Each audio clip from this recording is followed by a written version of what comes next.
Olá, eu sou o André Caldeira, sócio fundador e CEO do Grupo Propósito. Eu sou um headhunter e, portanto, um entrevistador profissional. E, por isso, essa iniciativa Conversas com Propósito. Eu sou também professor do IBGC, nos módulos de missão do Conselho e papel do conselheiro, e no módulo de pessoas, nos cursos de formação do Instituto. E o estudioso do tema propósito, nas suas diferentes perspectivas, liderança, cases de empresas, conselhos de administração, famílias empresárias, governança, gestão, ética.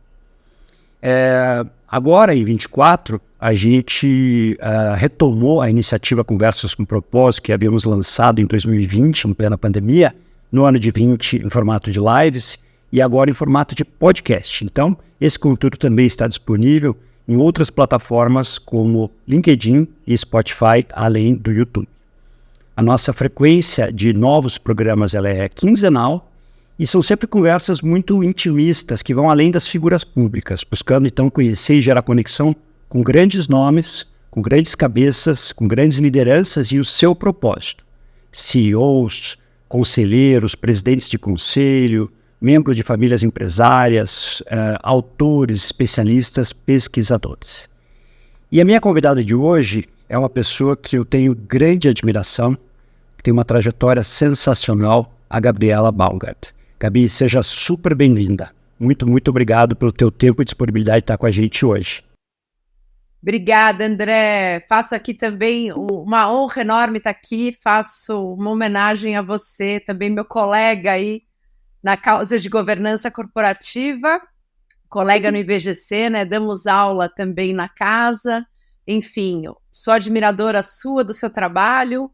Vai ser muito boa a nossa conversa. Isso aí, admiração mútua, você sabe disso, né? Bom, a Gabriela Baumgart, a Gabi, como eu vou nomeá-la a partir de agora aqui, ela é presidente do Conselho de Administração do IBGC, está finalizando seu mandato, e ela é membro da terceira geração do Grupo Baumgart. Eu vou fazer uma não tão breve introdução da Gabi, porque realmente tem muita coisa para contar sobre a nossa convidada de hoje. A família Baumgart iniciou a trajetória empresarial em 1936, então são quase 90 anos, quando o casal Otto e Marielle Baumgart comprou um grande terreno na zona norte de São Paulo para a fabricação de impermeabilizantes, vendido aos comerciantes industriais da região, no regime porta a porta, um momento em que muito pouco ou quase nada se conhecia sobre esse tipo de produto.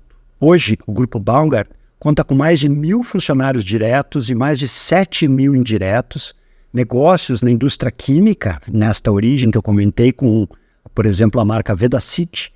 No setor de serviços, os shoppings Center Norte e Lar Center em São Paulo, além do Expo Center Norte na área de feiras e eventos.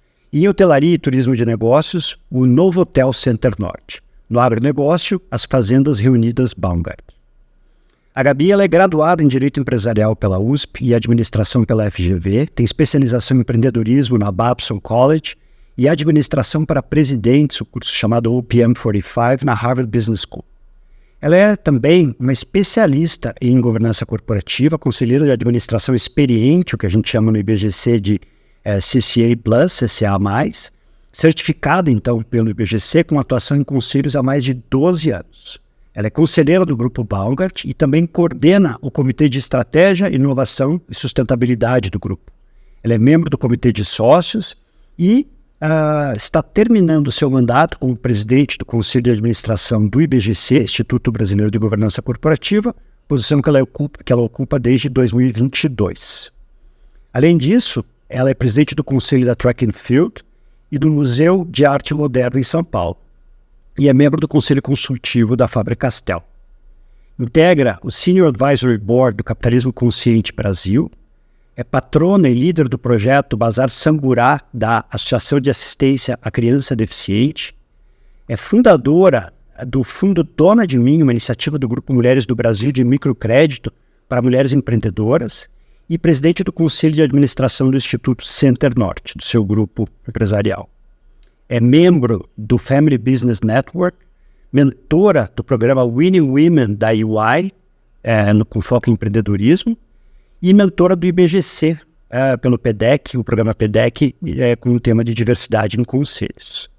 A Gabi acaba de fazer 50 anos, ela é casada com o Maurício, estão juntos há 8 anos e ela tem filho do seu primeiro casamento. O Franco, que tem 25 anos, e a Catarina, que tem 23 anos. Ambos os filhos moram e trabalham nos Estados Unidos. No tema mais pessoal, a Gabi ela adora fazer trekking e longas caminhadas. Pratica Muay Thai, acho que pouca gente sabe disso, e dança moderna. E adora cantar. Ela diz que não canta muito bem. Hoje ela não vai cantar, mas ela vai contar um pouco da história dela pra gente. Gabi, super, super obrigado aí pela tua presença, disponibilidade de tempo para essa conversa. Tenho certeza que vai ser uma excelente conversa com propósito. Bom, a primeira pergunta que eu faço é: como é que você dá conta dessa agenda, com todas essas atribuições simultâneas? Olha, André, vou te falar. Eu acho, assim, primeiro eu sou uma pessoa que tem muita energia, eu me considero muito curiosa, eu gosto de estudar, eu gosto de me relacionar com pessoas. E então, nessa jornada de aprendizagem o tempo inteiro, eu me organizo muito bem, eu sou extremamente disciplinada com os meus afazeres, eu estudo, acaba sobrando alguma coisa aí para os finais de semana, mas eu consigo fazer tudo com muita alegria. Eu tenho que falar vários nãos, infelizmente, mas eu tento otimizar minha presença e meu tempo ao máximo. É sempre um desafio, né? Agora com meus filhos morando fora, isso fica, de certa forma, um pouco mais fácil. Então, dá tempo de fazer tudo. E me sinto, então, ainda mais lisonjeado com o aceite ao meu convite, né? É importante ressaltar que estamos juntos no programa de lideranças virtuosas do Alexandre de Micheli e da Angela Donaggio, que é uma oportunidade única, né? De troca, de aprendizado, de compartilhamento de conhecimentos. Aliás, na manhã de hoje tivemos aí uma sessão simplesmente sensacional, né? Hoje é um dia especial, né, André? Hoje é um dia muito especial. Propósitos, pessoas que eu admiro. É verdade. O BGC acabou de lançar, na semana passada, a iniciativa do Centro de Governança da Família Empresária. Conta um pouquinho para a gente sobre essa iniciativa e o seu envolvimento com ela. Então, André, antes de responder, né, pragmaticamente a sua pergunta, eu vou fazer um storytelling aqui da minha chegada ao Instituto, como eu me apaixonei pelo tema governança e como eu comecei a semear, colocar sementes, principalmente direcionadas a um olhar de governança da família empresária, né, que é um mundo à parte, um mundo complexo, e a gente percebe, né, frente a várias empresas de controle familiar no Brasil, como ele é necessário, e como o IBGC pode exercer um papel fundamental na transformação, no apoio, no auxílio dessas famílias empresárias ao estruturar a governança, ao passar por processos de sucessão, enfim, nas suas companhias. Bom, bati na porta do IBGC há mais ou menos 17 anos atrás, como empresária, terceira geração de uma família empresária, como você colocou. Eu tive uma jornada, André, muito interessante, porque eu comecei a atuar em grandes escritórios de advocacia e eu não era sucessora. Né? Eu tenho 2 irmãos mais velhos do meu núcleo familiar que começaram a trabalhar desde jovens com meu pai, e eu acabei tendo oportunidade, até por uma questão cultural da minha família, de ir a mercado, enfim, ter uma carreira completamente própria, independente. E eu fui eu fui convidada para trabalhar no grupo quando eu estava acabando. Eu tive meus filhos muito jovens, né? Eu casei cedo, eu tive Franco, que você mencionou, aos 24 anos, e tive Catarina aos 26. E naquela jornada toda, sempre interessante, né? Sempre me questionando muito com relação a propósito, né?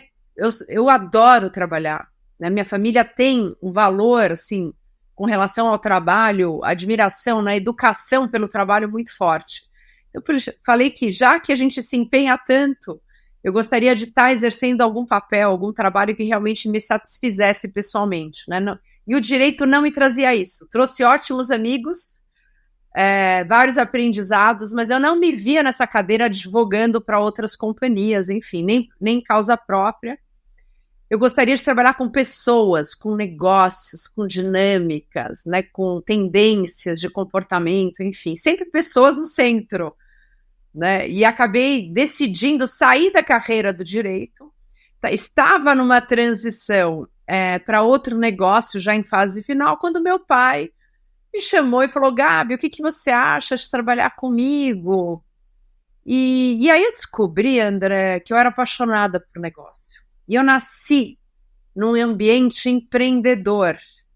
Só que quando eu aceitei esse convite, e muito desafiador trabalhar em empresa familiar, né, com irmãos, tios, primos, pai, enfim, assim, por isso que eu acho que eu me dou tão bem hoje com ambientes complexos, né? A governança é minha especialidade, aliás, em governança, mas eu tenho uma paixão por valor, por CPF, por propósito, por histórias. E tive essa oportunidade de entrar no grupo sabendo que era uma jornada que teria começo, meio e fim. Eu não me via lá eternamente e sabia que eu tinha um papel fundamental na organização das dinâmicas, dos processos, do controle e da atuação da família no negócio. Mas você imagina que a gente não tinha, assim, conhecimento do que era a história, né? O que era essa, então, tão falada governança de hoje, né? Que é muito mais, os fóruns falam, tem maior compreensão, né, do que se trata a governança, mas a gente não sabia, começou a trocar informações com outras famílias empresárias. Cheguei no IBGC, toda a família praticamente se inscreveu aí no curso de formação de governança corporativa, né, curso de formação de conselheiros, e eu percebi o mundo e o que poderia acontecer, a complexidade, né, da governança, o que poderia acontecer no nosso grupo empresarial se a gente conseguisse se organizar como família e seguir, aprender, enfim, se desenvolver nessa estruturação de governança. E foi o que aconteceu. Eu acabei me apaixonando, descobri que no IBGC tinha uma comissão de empresas familiares, muito ativa, fui aceita pela comissão, comecei a atuar, conheci outras famílias empresárias, outras histórias, grandes aprendizados, me convidaram para coordenar a comissão de empresas familiares, e aí eu até brinquei outro dia, estava com Leila, Vicky, Maritolov, enfim, e elas me convenceram, junto com Mônica Conrad e tantas outras, a me candidatar ao conselho do Instituto. Mas era uma coisa assim, inimaginável. A gente vê como nada é por acaso, né? As pessoas surgem, enfim, dão um incentivo. Por que você acha? É tão importante no IBGC ter alguém de família empresária no conselho, né? Olhando a estratégia do Instituto. E eu, André, quando eu me preparei para passar pelo meu primeiro processo eleitoral no Instituto, eu percebi que eram poucas famílias empresárias ainda associadas ao Instituto. Fora aquelas que participavam mais ativamente da comissão, muitas famílias não tinham a compreensão do que se fazia no IBGC. Como se apoiar no IBGC, né, numa jornada de implantação de governança? Qual é o conteúdo? Quais são os cursos? Quais são as pautas? Né? Não só o setor de educação, o setor de advocacy, pesquisas. E na cadeira de conselho, eu pude observar, né, a vasta imensidão dos stakeholders que se relacionam com o Instituto, né, todos os voluntários que são extremamente qualificados, enfim, e percebi que havia uma oportunidade.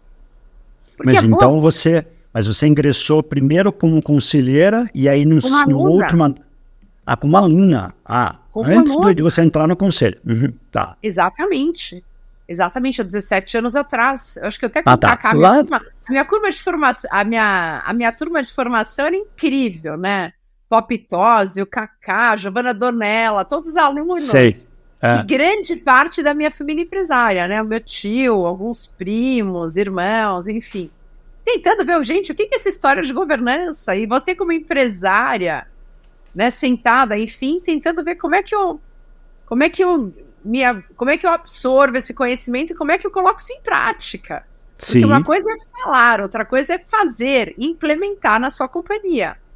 E no nosso grupo empresarial, André, acho que é interessante também, porque nós percebemos que da forma que a segunda geração tinha organizado os negócios, né, numa sociedade de irmãos, não seria o mesmo modelo que tornaria o nosso grupo viável num consórcio de primos.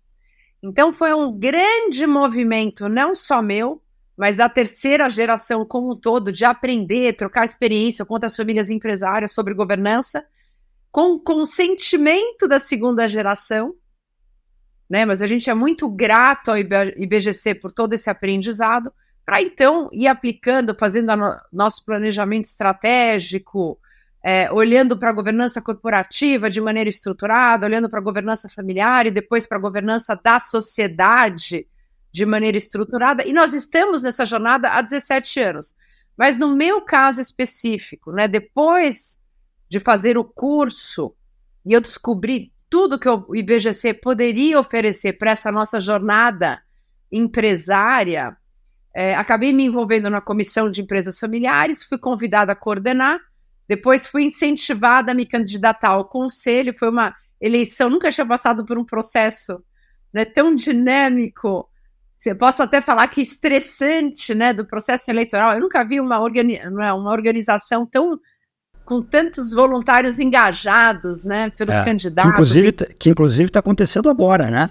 Está acontecendo agora. Os associados receberam um e-mail, né, para votar ontem. Então estamos aí numa fase final que se encerra agora no dia 28 de março, né, com um novo conselho eleito.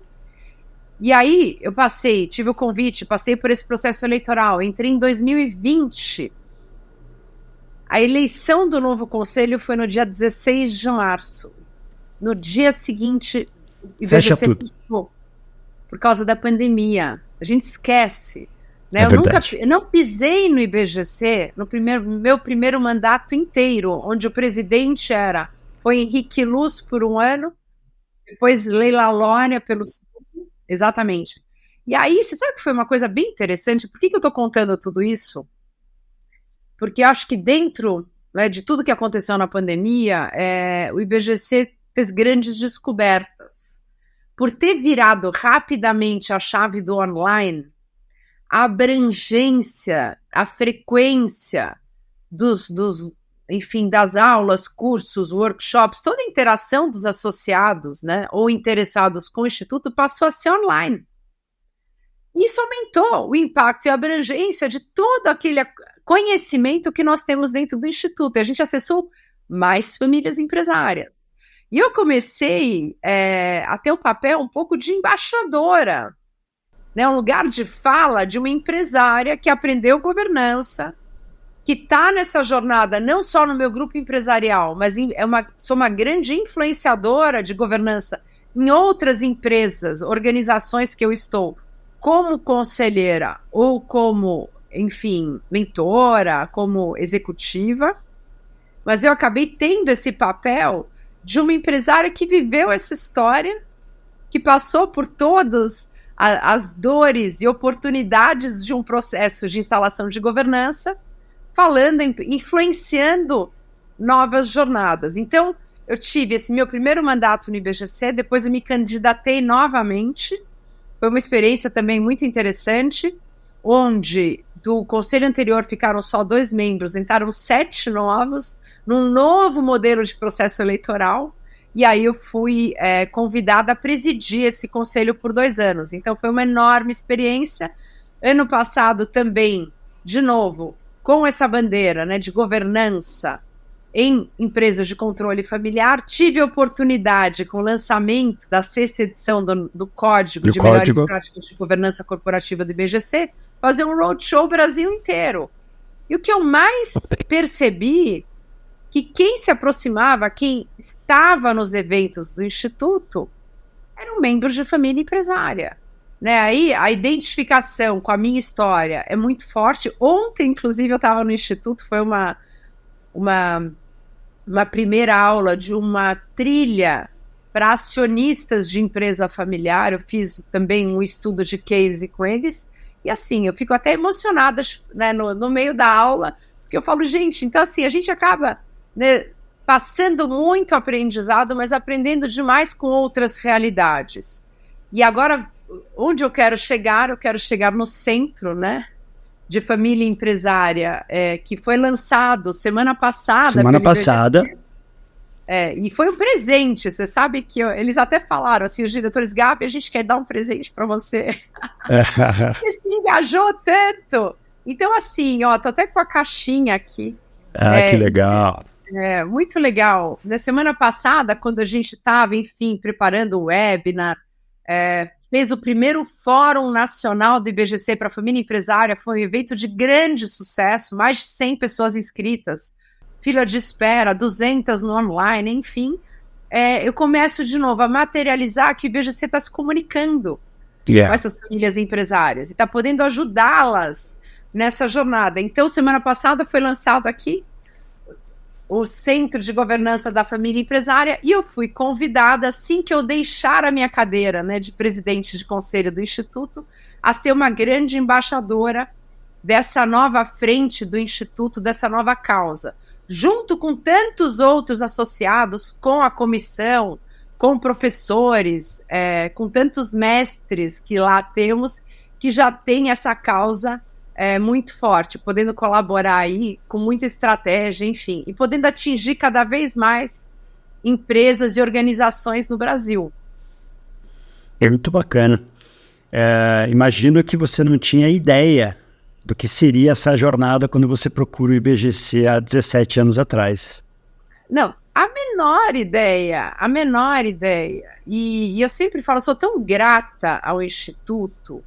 E eu realmente, quer dizer, estar no conselho do IBGC demanda um tempo, uma dedicação enorme, mas eu sempre falo, quando eu inicio alguma palestra, alguma aula, eu falo para todos que eu só estou lá, eu sou fruto da boa governança no meu grupo familiar.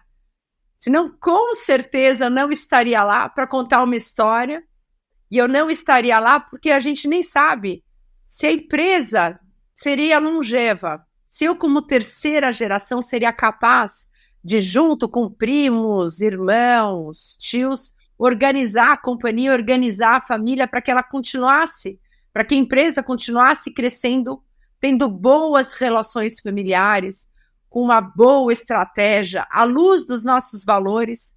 Eu acho que aqui, André, tem uma questão para a gente muito forte, né? Ter um legado, né? Ter um footprint nos stakeholders, ter uma boa externalidade com relação a todos que se relacionam com os nossos negócios, né? E um pouquinho de detalhes sobre a estrutura da sua família empresária. Seu pai tem quantos irmãos? Então, meu pai é falecido já há 13 anos. Então, certo. Assim, até fazer um timeline. Meu avô fundou a Vedacity em 1936. Ele e a minha avó. E foi bem interessante, porque assim, normalmente a gente sempre falava no fundador, né, nos homens que trabalhavam na companhia, e aí a segunda, com o consentimento e por uma grande organização aí da terceira, a gente começou a reconhecer as mulheres que tinham feito parte, né, dessa história de sucesso, mas muitas vezes não tinham reconhecimento ou faziam um papel mais estruturante, muitas vezes sem grande visibilidade, né? Dona Mariane era sua avó. Isso, a Mariane veio, foi muito interessante, ela veio para o Brasil com 5 anos de idade, veio de vapor para Blumenau, o pai dela faleceu na Primeira Guerra Mundial, então ela veio com a mãe e com o padrasto, e conheceu o Otto, que já era nascido no Brasil, mas tinha estudado engenharia na Alemanha, trabalhou para a Ford Motors aqui no Brasil, trabalhou também na Estrada de Ferro de Santa Catarina, né, como bom engenheiro, e resolveram vir a São Paulo e empreender para manter a família. Então, quando você falou de Vedacity, né, ainda temos hoje a casa original deles na Zona Norte preservada. Olha que bacana. Transformou num centro de memória. E a Vedacity, que fica na Vila Maria também, era uma fazenda, né? Eles faziam os produtos nas cocheiras dos cavalos e vendiam porta a porta, explicando qual que seria o uso de impermeabilizantes nas construções brasileiras. Depois Vedacity virou sinônimo de categoria. E tem um fato, André, muito interessante na nossa família, que todas as gerações empreenderam. Então, Otto e Mariane começaram em 36, Otto falece em 73, eu não o conheci. Uhum. E aí a importância numa empresa familiar de você manter história, valores, propósito vivo, né? Eu falo com tanta intimidade como se eu tivesse conhecido, mas meu avô não conhecia, eu nasci exatamente 1 ano após o falecimento dele. Aí a segunda geração, vieram 3 irmãos, meu pai mais velho, meu pai chama Kurt Walter Otto, com seus irmãos gêmeos, Roberto e Úrsula, 8 anos depois, empreenderam novos negócios.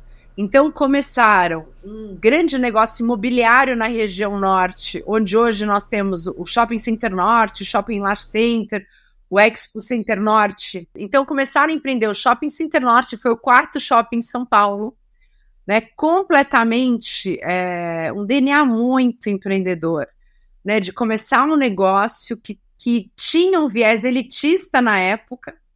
E aí falaram, não, nós conhecemos a região norte, queremos desenvolver a região norte, queremos trazer o progresso que já tinha na zona sul de São Paulo, oferta de comércio, oferta de espaços, né, de exposição e feiras na região norte. Daí já nasceu um complexo multiuso que a gente chama hoje Cidade Center Norte. Isso foi nos anos 80, 76, 80. E a terceira geração, qual é o papel da terceira geração nessa história? A terceira geração, ela entra, muitas vezes, trabalhando no negócio de forma não organizada. Foi aí que nós tivemos, né, um contato maior com a governança, entendendo que a gente precisaria reestruturar, porque os negócios tinham crescido, a família tinha crescido, os desafios do mercado. Quantos membros da terceira geração? Na terceira, nós somos 10. E nós já somos 18 da 4ª. E eu não sei se você sabe, mas tem uma pesquisa mundial que fala que praticamente só 4% das empresas no mundo chegam na terceira geração. Pois é. Você sabe que a estatística não estava, né, favorável para o nosso grupo, por isso que a gente investe tanto, né, na educação, no desenvolvimento dos acionistas, também depois aí no desenvolvimento dos herdeiros da 4ª geração para serem acionistas responsáveis e, quando receberem as companhias, que foi o nosso caso, poderem trabalhar, enfim, agregar valor e entregarem para a próxima geração um legado, uma evolução dos negócios, uma história superior ou mais desenvolvida do que aqueles que nós recebemos, né? Então, contando um pouco, André, da nossa geração, nós somos 10, como eu te contei, né? De alguma forma, todos trabalharam em algum momento em algum dos negócios.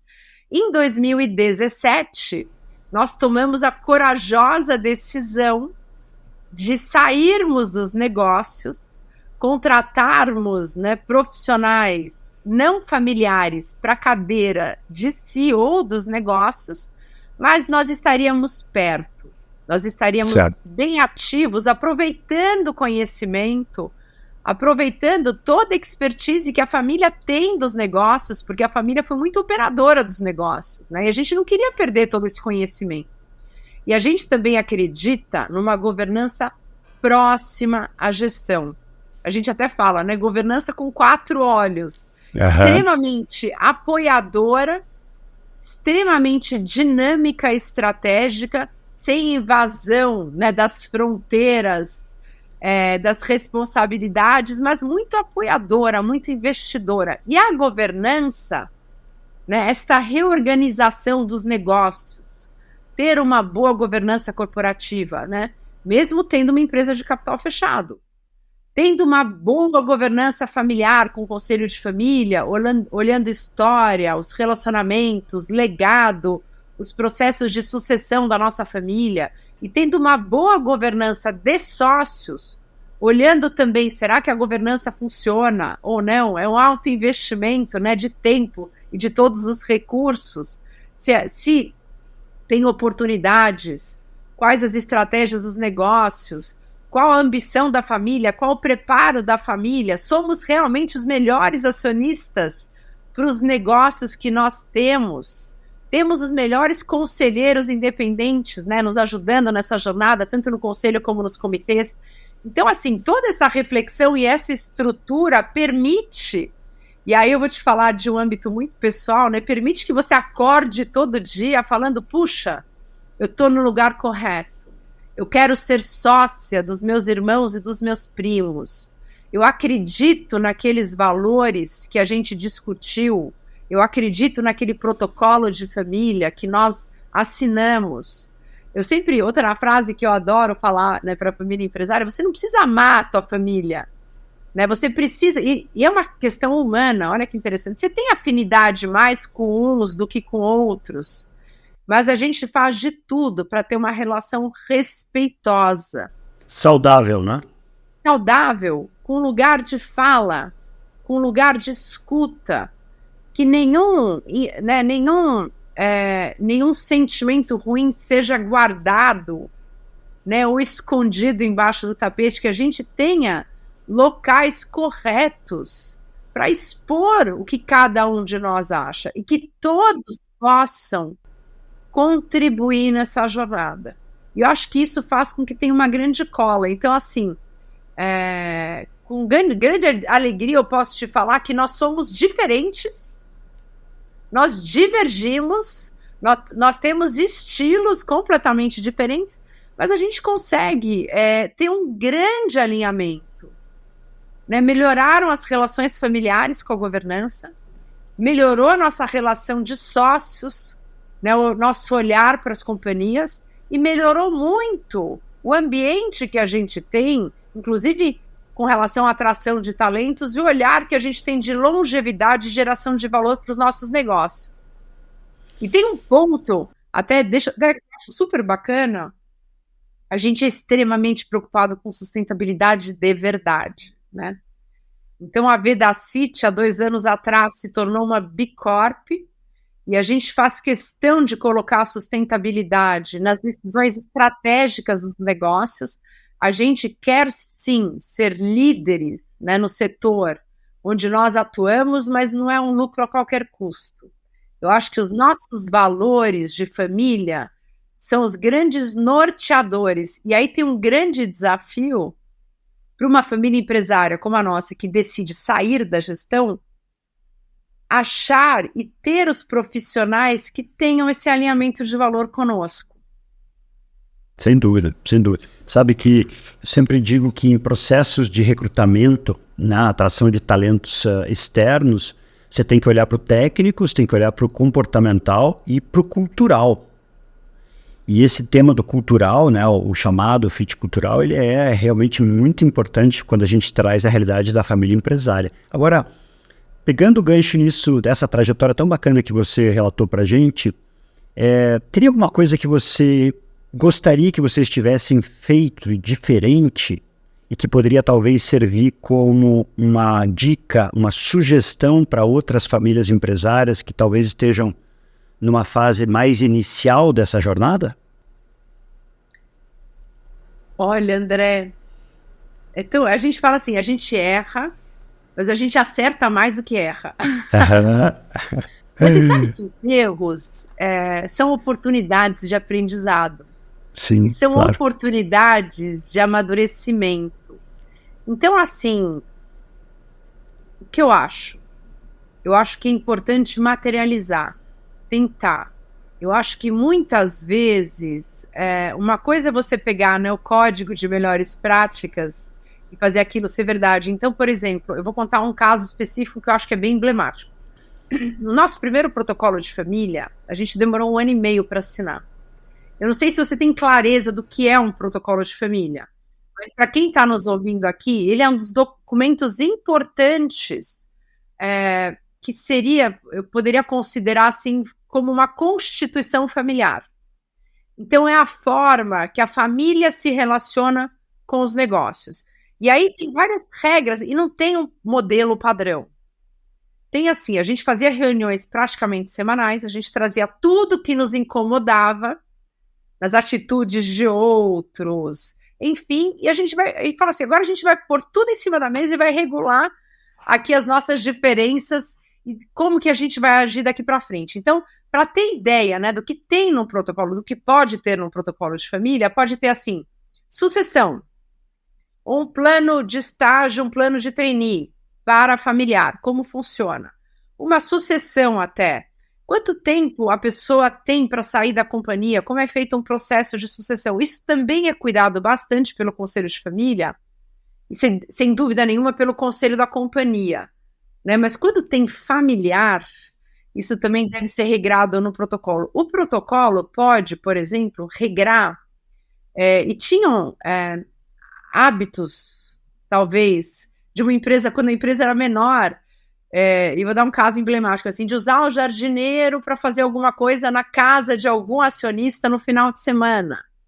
E assim, uns usavam, outros não usavam, porque, logicamente, muitas vezes os colaboradores querem estar perto da família, tem uma relação muito íntima. De muitos anos, inclusive, né?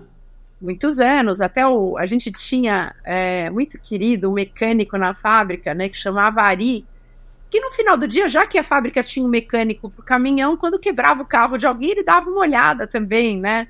Muito solícito, mas a gente falou, gente, não pode, hoje nós somos 10, amanhã tem 18 aqui.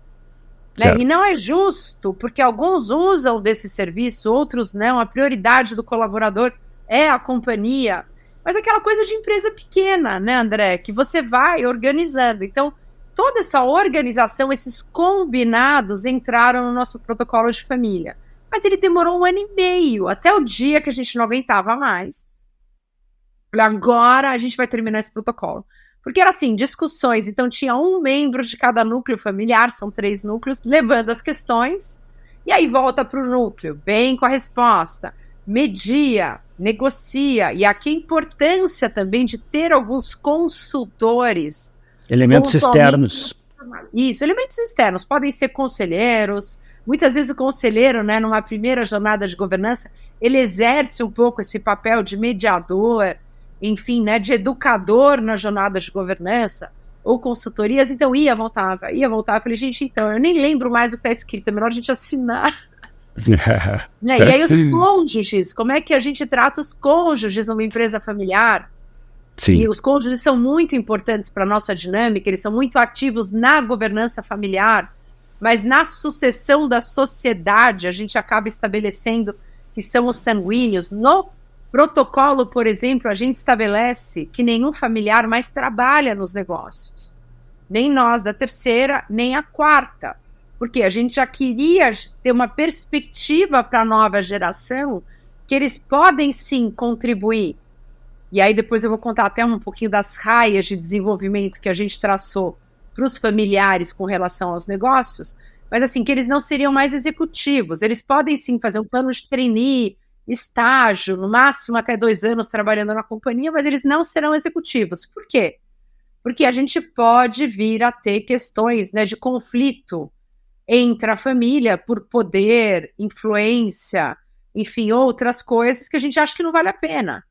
Né? Então vamos nos preparar, terceira, para ter uma carreira, né, independente dos negócios da família, e a 4ª geração também. Isso é bacana porque você abre várias possibilidades, né, para que eles exerçam as suas competências no mercado de trabalho, mas, ao mesmo tempo, uma parte do tempo deles é ser um acionista responsável e se preparar, sendo herdeiro, para uma futura posição, ou no conselho de sócios, ou no conselho de família, ou no conselho de administração e comitês, se tiver as competências necessárias, e aí tem toda uma jornada de desenvolvimento, ou queira consentir, não quer nenhuma dessas posições, que seja uma pessoa feliz na sua vida e na sua carreira escolhida, e que seja um grande apoiador daqueles familiares que estão nessas cadeiras que eu mencionei.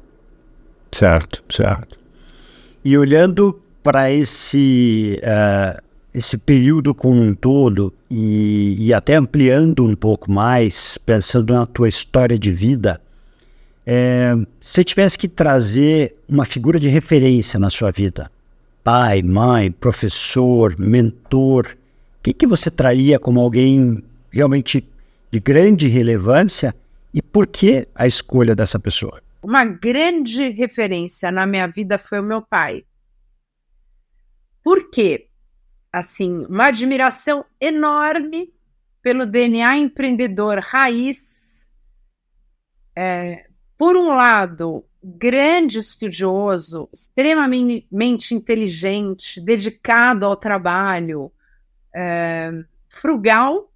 Ele era uma pessoa muito simples e se realizava, André, se eu puder falar assim, pelo trabalho. Então eu admirava a simplicidade, eu admirava a energia, e ele, ao mesmo tempo, me desafiou em vários momentos. Em que sentido? Não, vários. Por exemplo, né, ele falava brincando, mas falava, Gabi, eu queria ter 3 filhos homens, tive 2, e aí veio você. Meu pai era uma pessoa interessante, ele não sabia muito bem como lidar com mulheres. Sei. E ele tinha uma visão, e muito fruto, talvez, né, da sua criação, da educação, que os sucessores seriam sempre os filhos homens.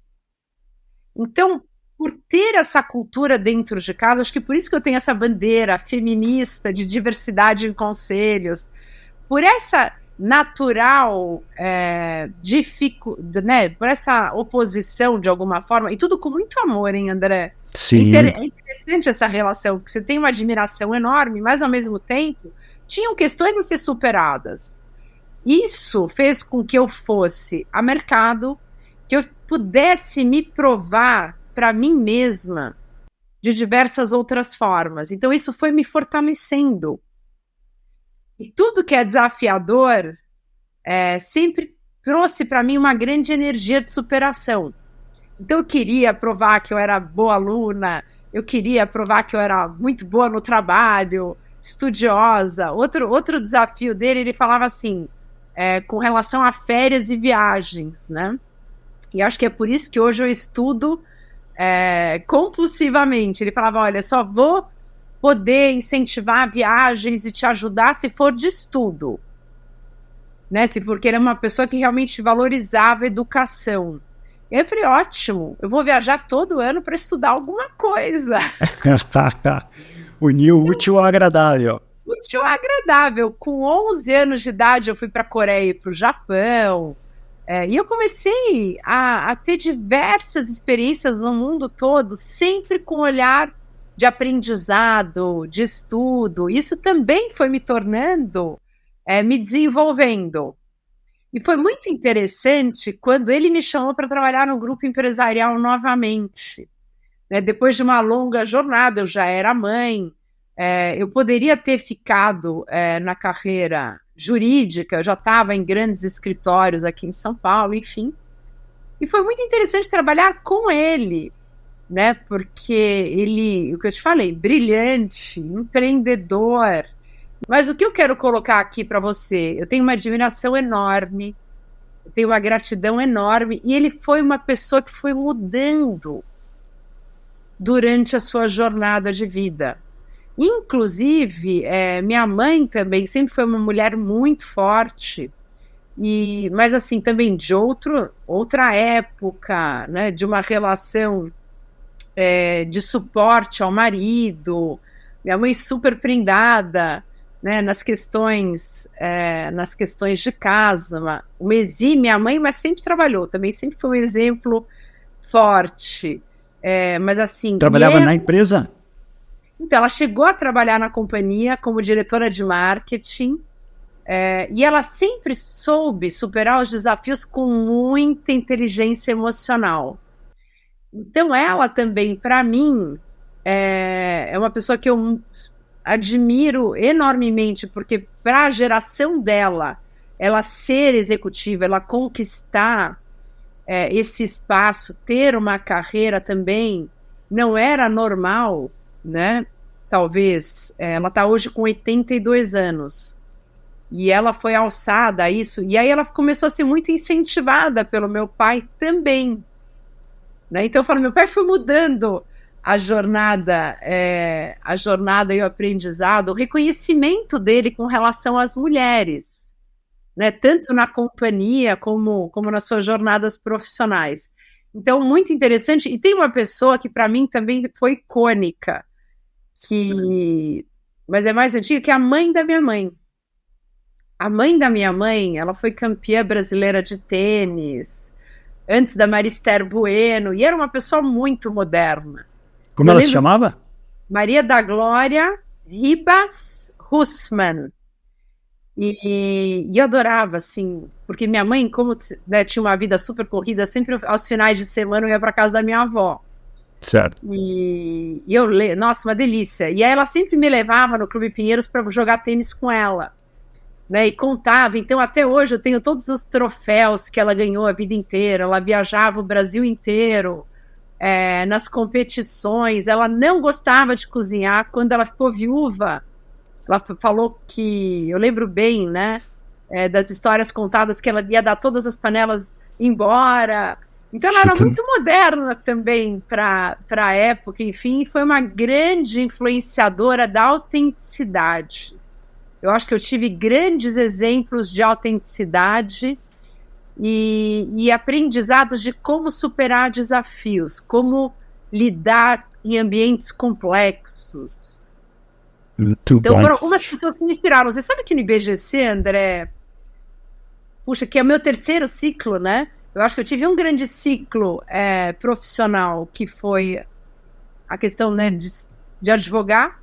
Um segundo na empresa familiar, onde eu fiquei 18 anos, os últimos 8 como presidente, né, de Cidade Center Norte, junto com um primo meu. E aí o terceiro, essa jornada de governança, que tem uma intersecção ali, né? Eu comecei a ser conselheira de outras organizações juntamente com a minha carreira executiva na empresa familiar. E hoje no IBGC eu tenho vários mentores. Seria injusto mencionar aqui, mas assim, eu tenho vários mentores que cuidam da minha jornada, com quais eu posso trocar angústias, aprendizados, e que tem, assim, eu falo que tem uma rede de apoio e suporte enorme que fazem toda a diferença hoje na minha vida. Muito bacana. Tem diferença na tua visão entre ser conselheira ou ser agora presidente do conselho do IBGC e atuar como conselheira ou ser presidente do conselho de outras empresas? Tem uma diferença enorme. Tem uma diferença enorme. E um dos principais desafios, né, além de coordenar uma pauta estratégica para a companhia, é extrair do conselho as melhores decisões para aquela organização, extrair as competências, ter a habilidade de ajudar com que a dinâmica do conselho funcione. É muito diferente. Quando eu estava, e eu estou ainda em cadeiras de conselho, é diferente a tua posição. Eu estudo, reflito, eu gosto de aprofundar nos temas, né, que estão sendo discutidos, e aí você emite uma opinião. Mas como presidente do conselho, muitas vezes eu nem preciso falar. E como você conduz, como um grande maestro, a competência daquelas pessoas. Uhum. E comparando a tua atuação como presidente do conselho da Track and Field, certo? E presidente do conselho do IBGC, existe uma diferença entre essas duas cadeiras?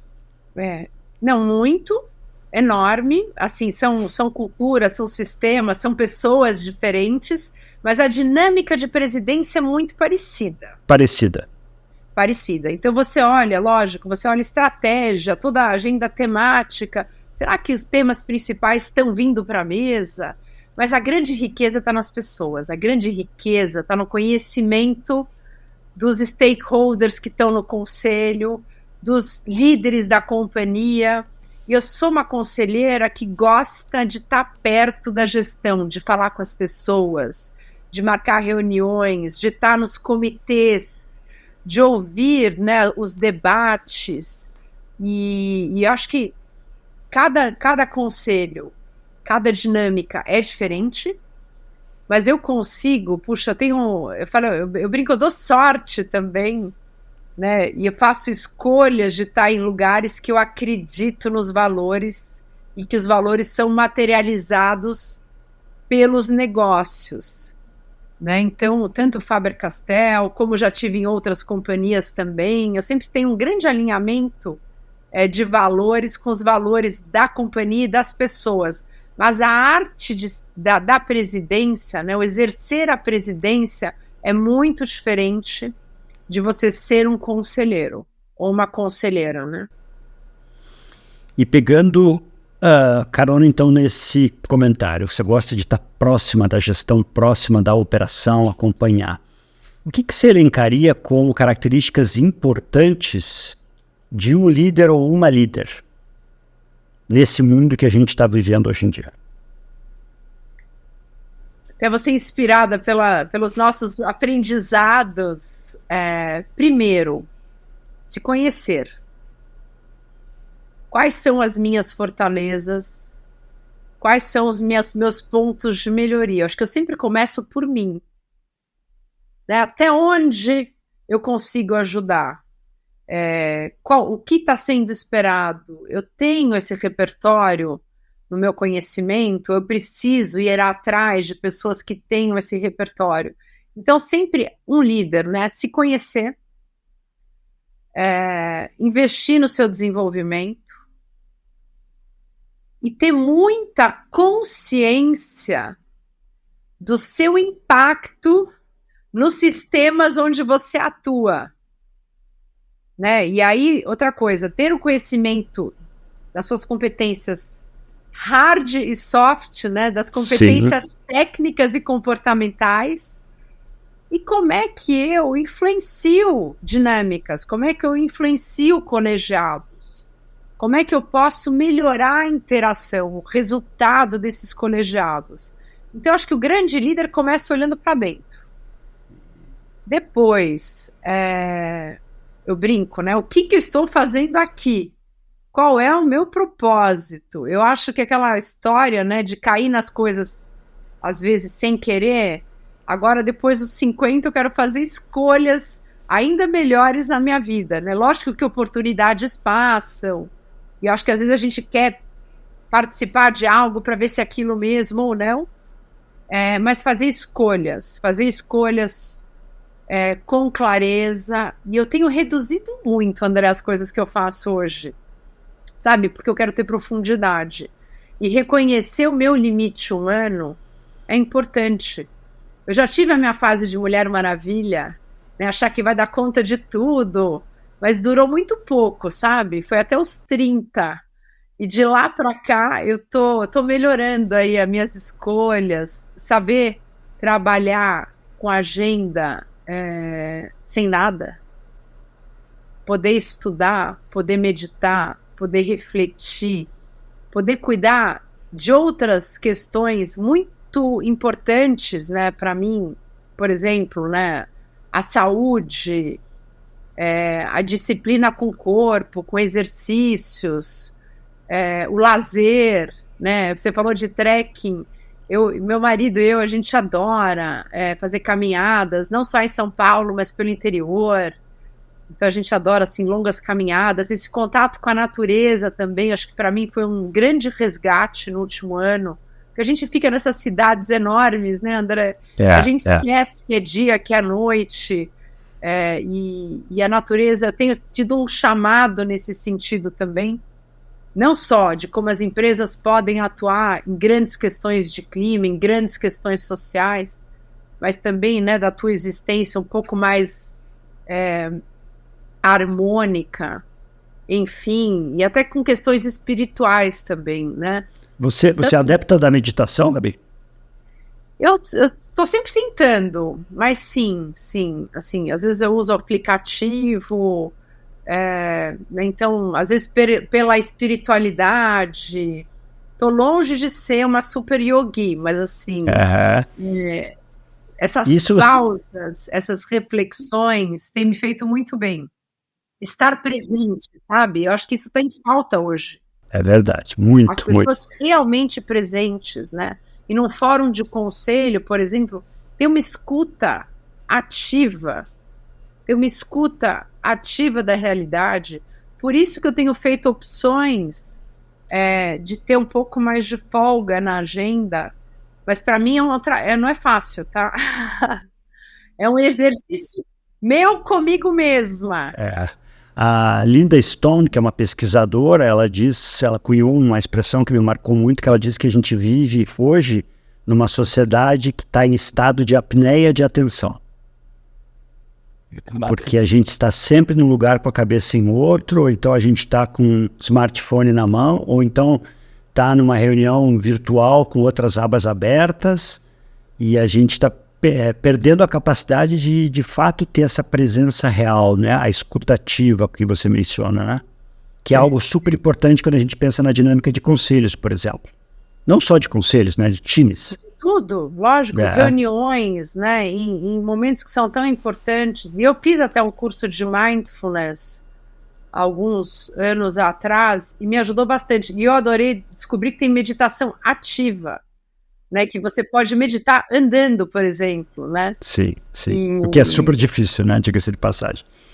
E eu vou pegar um gancho na história que você traz da sua avó materna e na sua própria história como presidente do conselho do IBGC, como conselheira, como protagonista da sedimentação e do amadurecimento do case da família Baumgart.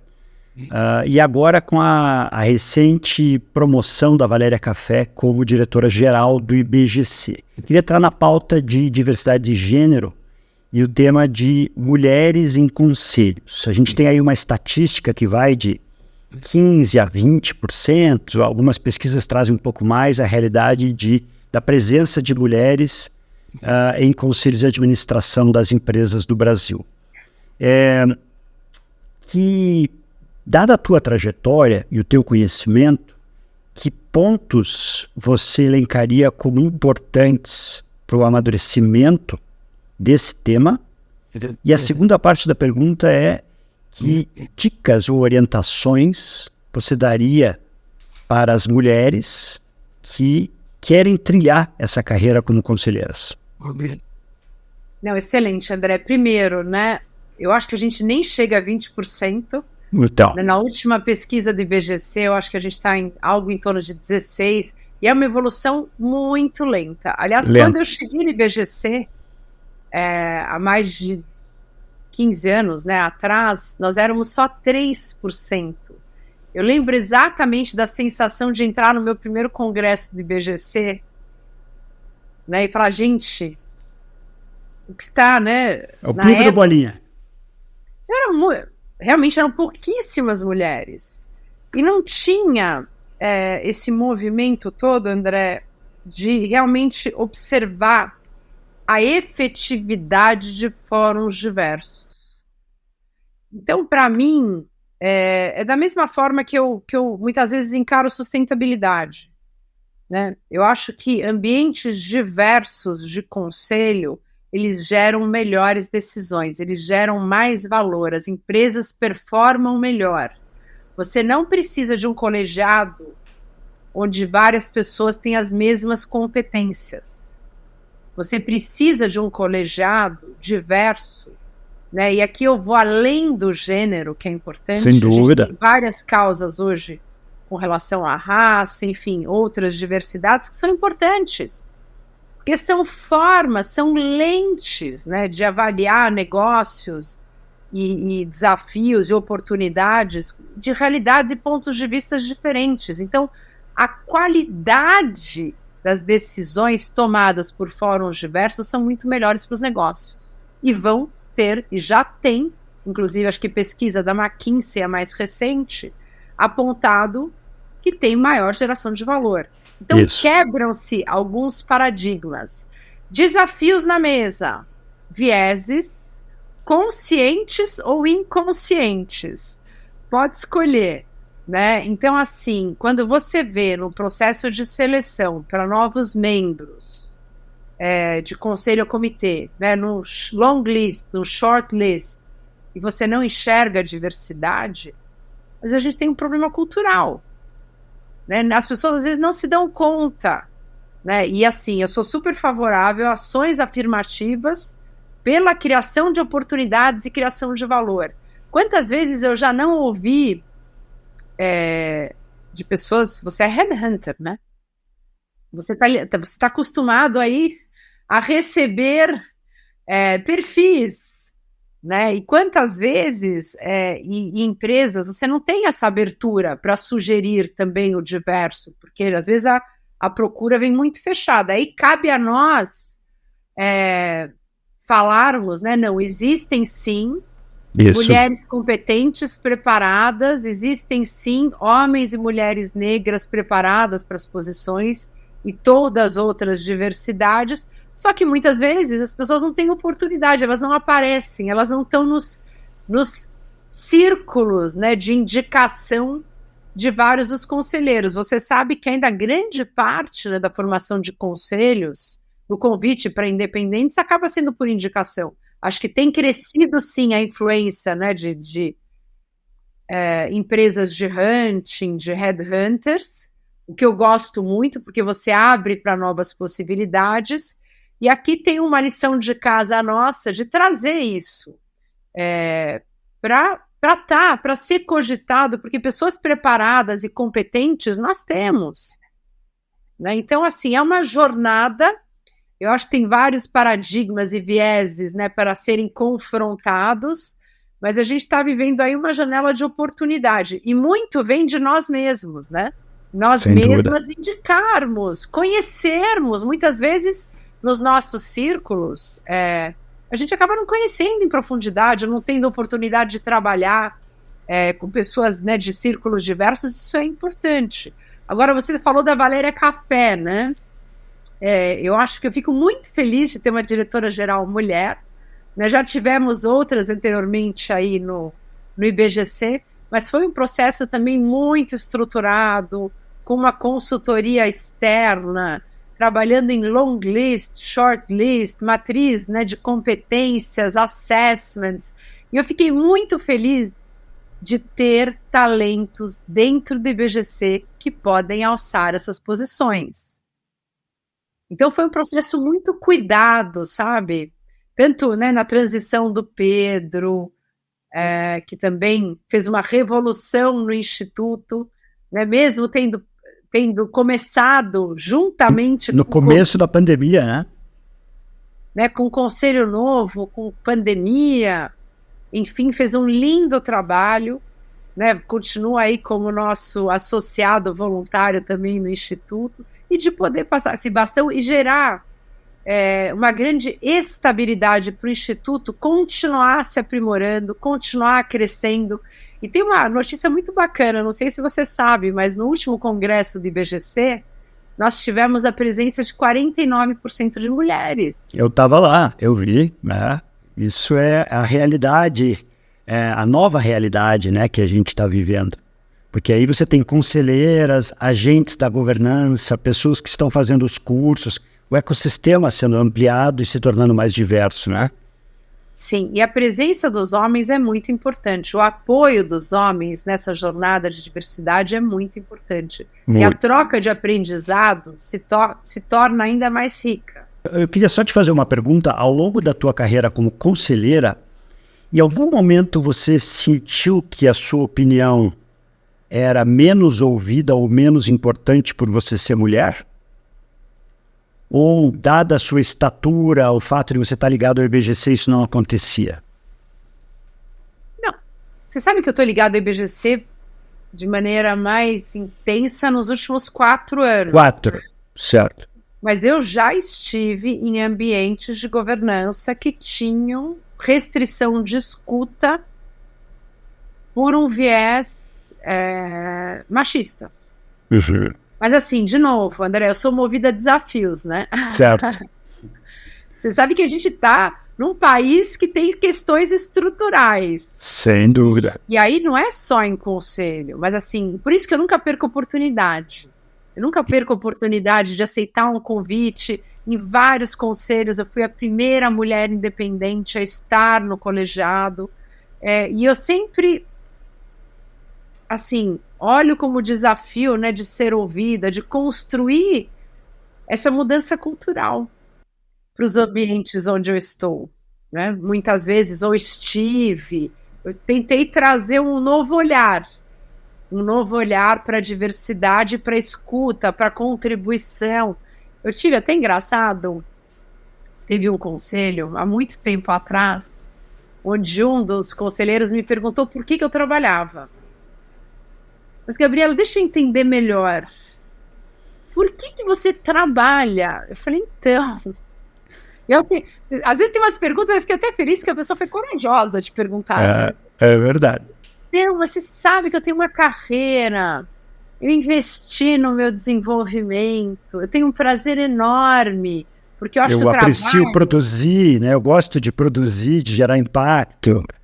Não, e André, agora você imagina a coragem da pessoa de falar isso, e foi de maneira muito sincera, por isso que eu achei... Sei.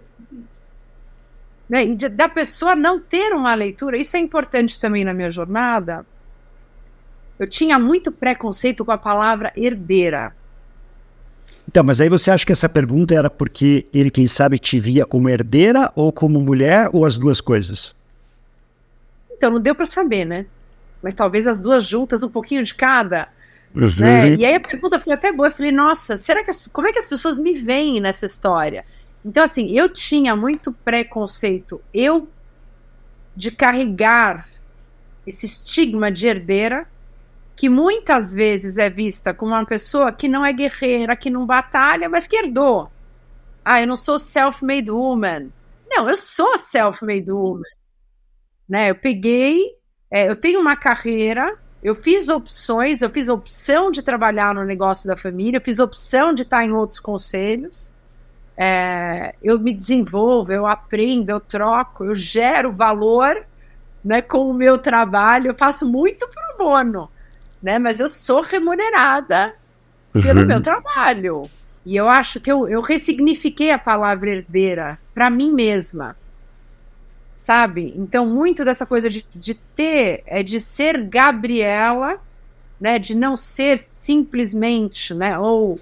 Eu tenho muito orgulho de ter o sobrenome que eu tenho, mas tem a minha marca pessoal também, tem a minha jornada pessoal também, ser reconhecida tanto na família como externamente pelas minhas conquistas, pelas minhas características, pela minha contribuição, independente da família empresária, que eu tenho muito orgulho de pertencer. Claro. Que eu também tenho uma grande responsabilidade e tenho um grande desejo de contribuir para o negócio da família, para passar para uma próxima geração algo melhor e mais organizado do que eu recebi. Mas eu tenho a minha individualidade nessa história. Certo. Os seus filhos trabalham com o que nos Estados Unidos? Um trabalha no mercado financeiro, né, no setor de IB, Investment Banking, e a minha menor, ela é diretora de criação, numa agência de comunicação também. Os dois fizeram faculdade fora e acabaram... E são super guerreiros. Ou seja, o DNA do trabalho foi passado. Não, posso falar, André, é divertido. Semana passada eu mandei um WhatsApp para minha filha e falei, eu quero conversar com você uma semana que eu não consigo falar. Falei, mãe, eu estou trabalhando. Dá para você me ligar mais tarde? Falei, gente, acho que o que eu fiz com essas crianças? Da onde será que veio essa característica, né?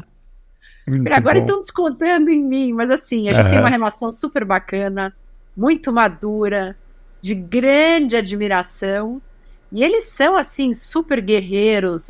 A Catarina já está fazendo mestrado, enfim, são muito empenhados, e estão realmente seguindo aí a jornada individual de cada um. E voltando para a segunda parte daquela minha pergunta sobre participação de mulheres em conselhos, que recomendações, orientações ou dicas você daria para as mulheres que querem seguir esse caminho? Primeiro, né, se preparar, ter certeza do conhecimento numa jornada executiva, numa jornada empreendedora que você tem. Né, aqui falando para mulheres, eu mentoro várias delas, inclusive no PEDEC, Sim. Que é um programa de diversidade no IBGC. Então, assim, primeiro, se apropriar desse conhecimento, né, que você pode ter tido em carreiras executivas, em carreiras como consultoria, em outras carreiras, mas se apropriar disso e ter clareza. Quais são as contribuições que você pode dar na mesa de um conselho? 2, lifelong learning, né? Um conselheiro, no meu ponto de vista, tem que estar atualizado, ele tem que se desenvolver o tempo inteiro. Então, assim, como é que você está com relação a esses desafios? Né? Você está realmente atualizado? Você está vendo todas as novas tendências que estão acontecendo no mercado, enfim, e ter clareza do que você pode contribuir. Depois que eu acho super importante, André, estar em ecossistemas onde tem conselheiros. Né? Aqui vou dar um exemplo, mas no próprio IBGC, fazer uma boa formação, isso também é importante, né? Fazer uma boa formação em governança. Muitas mulheres ou homens às vezes falam, mas eu participo do comitê, eu participo do conselho. Eu falei, você sabe, você já aprendeu sobre governança? Né? Aquela coisa, né? Não saber, não achar que sabe tudo, mas assim, realmente aprender sobre governança. E aí o próprio IBGC tem a sua trilha de formação de conselheiros. Eu gosto da certificação, acho que isso traz para nós, né, ainda mais um respaldo de uma avaliação dessas competências e de se manter o tempo inteiro atualizado, acho muito importante. Outra coisa, né, participar de fóruns de debates, conhecer outras conselheiras e conselheiros, ter um network nesse mundo de conselhos e conselheiras. E é interessante, né? Uma vez conversando com uma mentorada super apta, super competente, eu falei, você já contou para alguém que você gostaria de ser conselheira? E começa pelo LinkedIn. Eu falei, você fala sobre governança, você fala sobre essa vontade de ser, você conversou com pessoas influentes, headhunters, né, André? Para contar um pouco do seu currículo, para contar um pouco da sua jornada, para contar para os outros que você estaria aberta para essa jornada. Então, fortalecer suas redes de contato, fortalecer sua rede, né, com essas grandes, com headhunters ou empresas, enfim, de search, de executivos, e está o tempo inteiro se desenvolvendo. Não é uma transição virada de chave, né? Muito pelo contrário, você tem que tomar muito cuidado, né, com as ofertas aí, com os convites para conselho, para ver exatamente qual é a expectativa, qual é o seu papel, o que está sendo esperado como governança, né? Você tem alinhamentos com a companhia, você fez uma mini due diligence para saber qual é a atuação dessa companhia, é auditada, não é? Como são tomadas as decisões, com qual pessoas você vai estar interagindo num colegiado, num comitê, enfim, acho que esse tem que sempre respirar, né, num convite, avaliar a companhia, fazer um olhar mais profundo, ter certeza das suas responsabilidades, né, nessa cadeira que você está sentando, seja num conselho consultivo, num comitê estatutário ou não, ou no conselho de administração, enfim. Então tem toda um convite onde as duas partes precisam saber exatamente, né, qual é a responsabilidade, quais são as ambições, né, tudo que tem dentro da companhia, enfim, da melhor maneira possível para poder contribuir. Mas são algumas dicas, né, e fazer parte dessas grandes mentorias que existem hoje no mercado. Então, participar de um PDEC, o próprio IBGC hoje tem uma mentoria coletiva para líderes, homens e mulheres que estão passando por essa fase de transição, que também outra sugestão é você começar a atuar em conselhos e comitês em paralelo à sua carreira executiva, e não esperar você sair da carreira executiva, né, ou parar de empreender, se essa é uma vontade, e se preparar para exercer este papel de conselheiro ou conselheiro. Eu sempre digo, acho que são ótimas dicas, que comitês e conselhos pro bono são uma excelente porta de entrada, né? Aí 20 a 25% das posições de conselho hoje são feitas no Brasil por empresas de search como a minha. Mas 75%, ou seja, 3/4 ainda é o network. Daí a importância do ecossistema, das mentorias, do LinkedIn, é o bom e velho indicações e conhecer pessoas que vai gerar outras oportunidades, né, Gabi? e ser referência em determinados temas. Exatamente. Né? Às vezes você não precisa... Eu sempre gosto de ter 3 grandes frentes de ação. É ser referência, ser uma autoridade, escrever sobre o tema, né? Conversar sobre o tema, ter uma atuação ativa, né? E outro é não achar que você vai... uma expressão que eu ouvi, se não me engano, foi da Deborah Wright, o ar é rarefeito, ou seja, posições em companhias abertas, em grande centro, são muito poucas. Então, você tem que buscar conselhos consultivos fora de grandes centros como uma oportunidade riquíssima, porque existe uma demanda aí.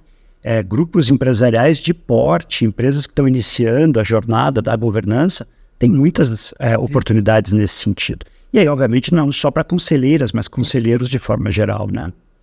Não, exato. 80% das empresas no Brasil são de controle familiar, né? E aí vem de novo, vem este olhar de estruturação da governança. Como é que eu colaboro para cada estágio que aquela companhia vai ter que, enfim, enfrentar e se desenvolver? Virando um pouquinho o tema, para uma outra dica ou sugestão que você poderia dar para quem está nos assistindo, uma sugestão de um livro, 1 ou 2 livros que tenham te marcado muito, que sejam leituras que você... E aí pode ser uma leitura de cunho mais pessoal, alguma recomendação, alguma coisa que ficou com você e que você fala, puxa, isso reverbera em mim até hoje. O que você traria como 1 ou 2 exemplos de leituras, de sugestões de livros? André, eu fui extremamente impactada por uma experiência que eu tive ano passado na Schumacher College. A Schumacher College é uma escola de ecologia profunda em Totnes, na Inglaterra, fundada pelo Satish Kumar, que vem agora ao Brasil, né, daqui a umas semanas. E ele escreveu um livro que chama Simplicidade Elegante, que fala muito de propósito, de valores, da existência humana, enfim. E eu fui altamente impactada. Então, esse é um livro que eu recomendo, ele é uma delícia de ler, ele é muito rápido, né? E você tem oportunidade também de olhar, enfim, na Schumacher College, alguns vídeos, podcasts do Satish Kumar. E eu vou contar uma coisa para você. Você sabe que na pandemia eu tive uma dificuldade enorme em ler, né? Em concentração. Então eu sou aquela que começa vários livros, vai caminhando pouco, volta, vai e volta. E eu tenho agora ouvido vários podcasts. Né? Eu tenho ido para o áudio. Certo. Para algumas histórias diferentes. Mas eu estou lendo, sabe que dá Admirável Mundo Novo. Então, de Aldous Huxley. Eu estou lendo da Djamila, que eu adoro. O Pequeno Manual Antirracista. Também que eu super recomendo. Agora eu estou fazendo, enfim, com a Rachel, ela é super amiga, a gente está fazendo rodas de conversa para aprender um pouco mais com relação às questões, né, raciais. Conversas Cruciais, eu não sei se você já teve oportunidade não, esse não. Do Joseph Graney e de vários coautores. Esse, se eu não me engano, inclusive, foi uma indicação de Vicky Bloch. E aqui, ó, do nosso curso, Como Ser um Bom Ancestral. Esse eu terminei semana passada, esse é espetacular. O Poder da Empatia. Então, aqui são algumas dicas, e eu tô, assim, caminhando em diversas frentes aqui de leitura.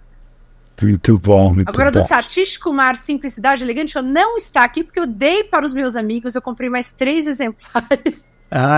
Que legal, que legal. Muito bom. Eu fico incentivando as pessoas, eu vou dando os meus livros.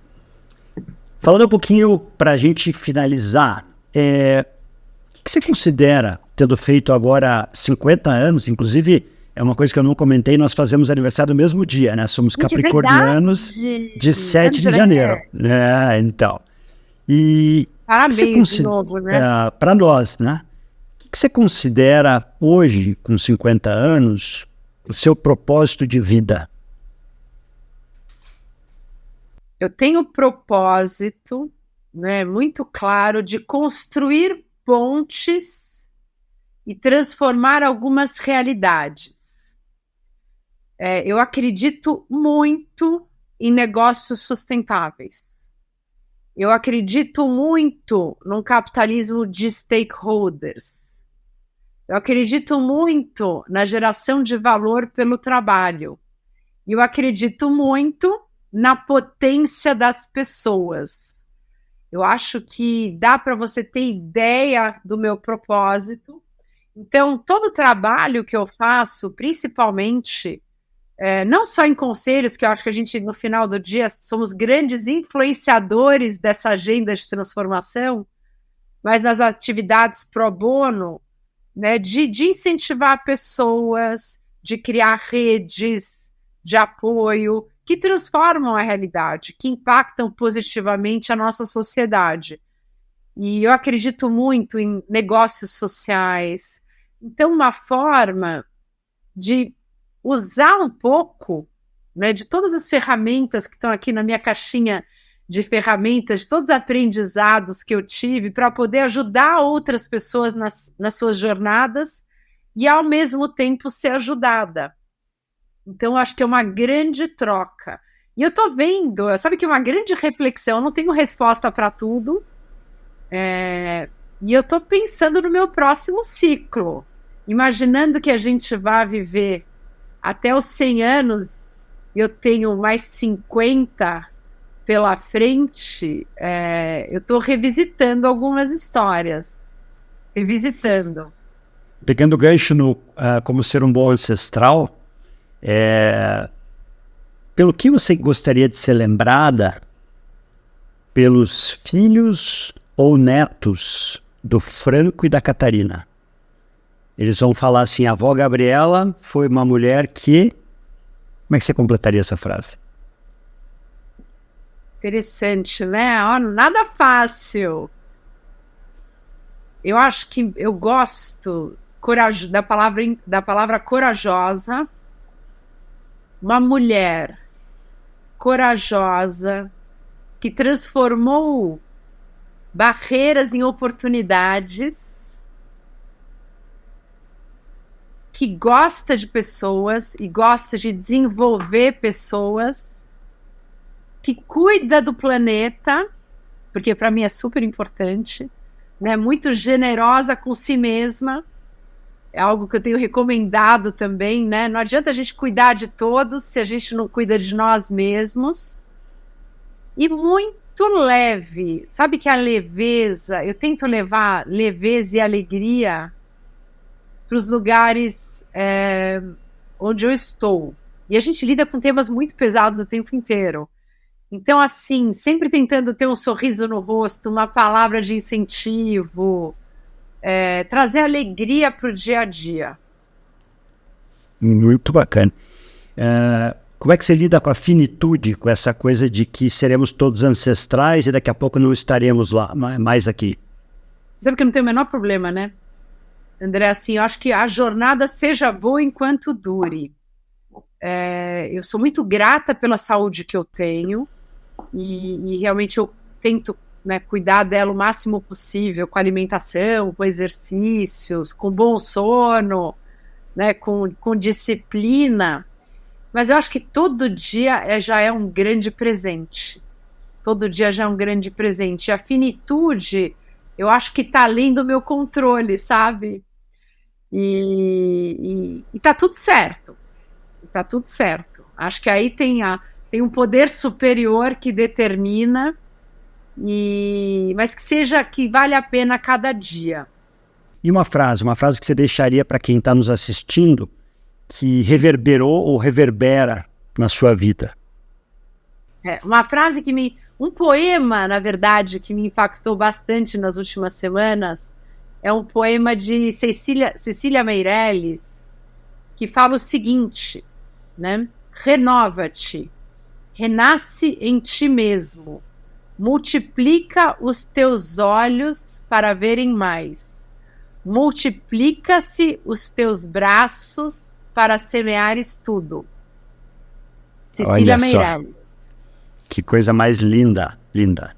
E eu acho que ela fala, viu, André, se eu puder complementar, dessa capacidade que a gente tem de se reinventar, de fazer, como eu diria, um freio de arrumação para tudo agora, né, de se recolocar na sua existência com propósito, né, de poder multiplicar, de poder ver muito além, enfim.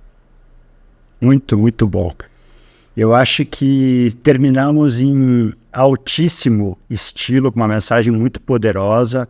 Gabi, eu tenho que agradecer enormemente aí pelo seu tempo, pela sua abertura. Você falou sobre leveza e alegria, e não é porque a gente está conversando hoje, mas eu sempre senti isso de você em todas as nossas interações.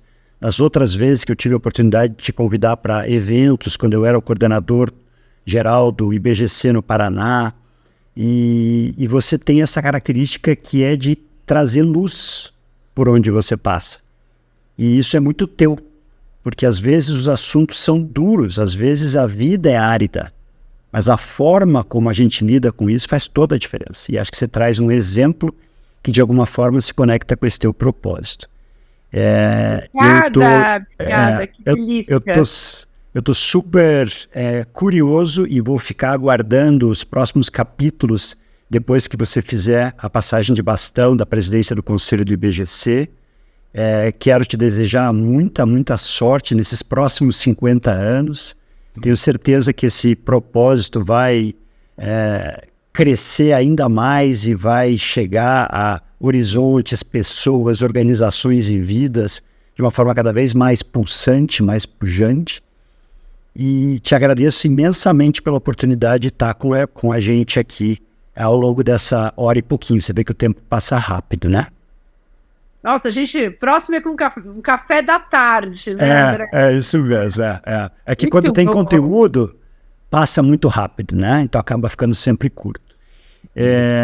Eu quero também agradecer a quem está nos assistindo, agradecer pelo tempo, pela escuta atenta, pela audiência. Peço que você curta, comente, compartilhe essa iniciativa. Essas conversas com propósito, elas têm o objetivo de ecoar em várias frentes, em várias localidades, em vidas pessoais, em carreiras, em organizações e na sociedade como um todo. Vamos juntos ecoar mais propósito, mais luz e mais inspiração. O mundo precisa disso. Muito obrigado e até a próxima.